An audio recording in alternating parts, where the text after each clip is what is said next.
So today we got a little something in the mail, the Minneer 3060 aluminum cockpit frame.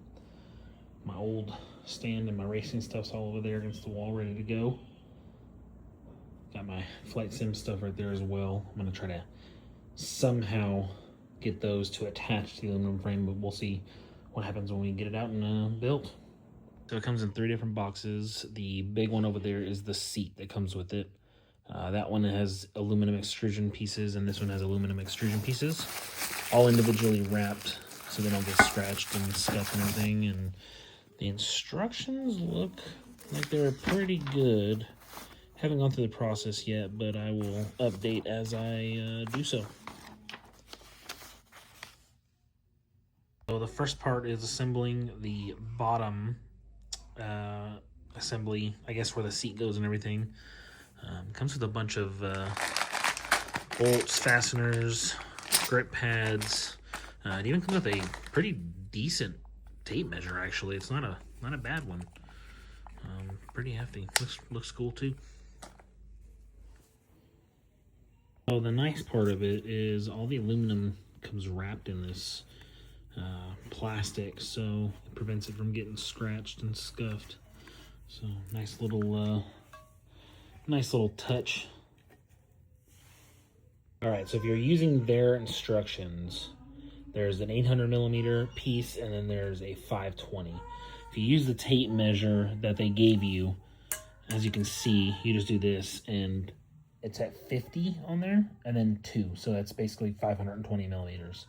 And then on this one right here, this is actually the 800 millimeter piece, because it goes up to the 80, obviously. So just a little tip if you're using their tape measure if you buy this stand. So one thing I did find a little weird about the stand was the placement of these. I'm not sure if it's how all of other aluminum stands are, or if it's just this one, but these are a little awkward to get into the correct position with the spring nuts under it. But these have like long holes in them, so if you just push the bolts all the way, away from each other, it makes it pretty easy to kind of maneuver it into the right place and make it flush.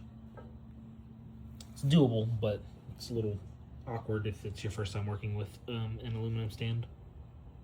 Okay, so I have the base built. Wasn't too bad. Just takes a little bit of wiggling and tightening down everything. One of my main concerns was the edge of this. It's not sharp, but I mean, if you kick it the right way or something like that, yeah, I mean, it'll cut you. But they have included ends, a whole bag of them, which is awesome because you can just toss that on right there. You have the cap.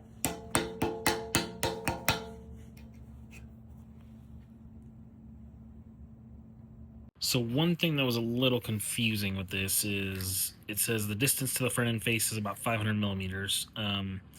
I measured originally from this front face of the up bar here to the backside face, like this right here.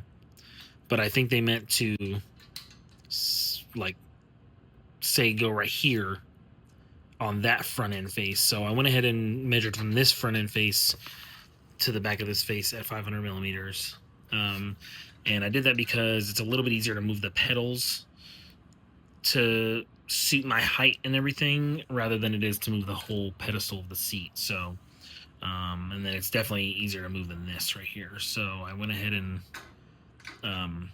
did the measurement from that front end face, the inside face right here, to the face right here at 500 millimeters, which on this tape measure that they give you is going to be to the 50 right there. Alright, so now I have the crossbar installed for support here. It said 150 millimeters from the top of this to the face of this, the top face of this, but it looked a little low for my liking, so I went up to, down to 140. From the distance from the top to here. So once you put this in, you can really feel the sturdiness taking place. I mean, this thing It's solid, super solid. So when you're putting on the seat mount bars, it says distance between the two fixed brackets is 280 millimeters. It's kind of a weird measurement, but you go from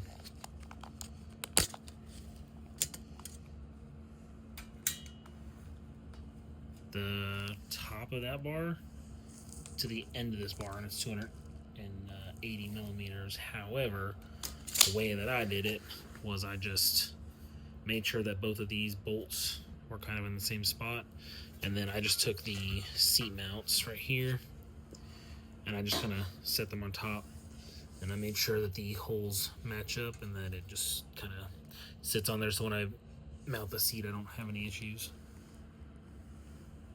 So on this next part, when you're mounting the seat brackets, you want to make sure that you leave them loose so that when you go to put your chair on, you can adjust it, you know, to however wide the chair is. So don't tighten these down before you start the chair installation process. So I'm done with everything but the chair. I think I gotta lower this also because I showed it lower in the picture. So we'll see, but it is, I mean, this thing is solid. It is like, it's only moving because my carpet, you know, it's on carpet. But as far as the flex, there is zero, like absolutely none. Solid. All right, so it is done. Takes a while to set up.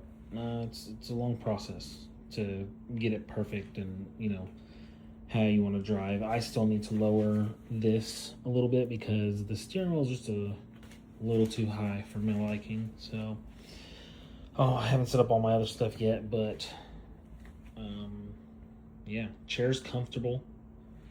I mean, for $321 for this whole set, yeah, you can't beat it. I don't know why you'd pay, you know, $800 for one when you got this one right here. It does not move. It doesn't flex. There's no movement at all.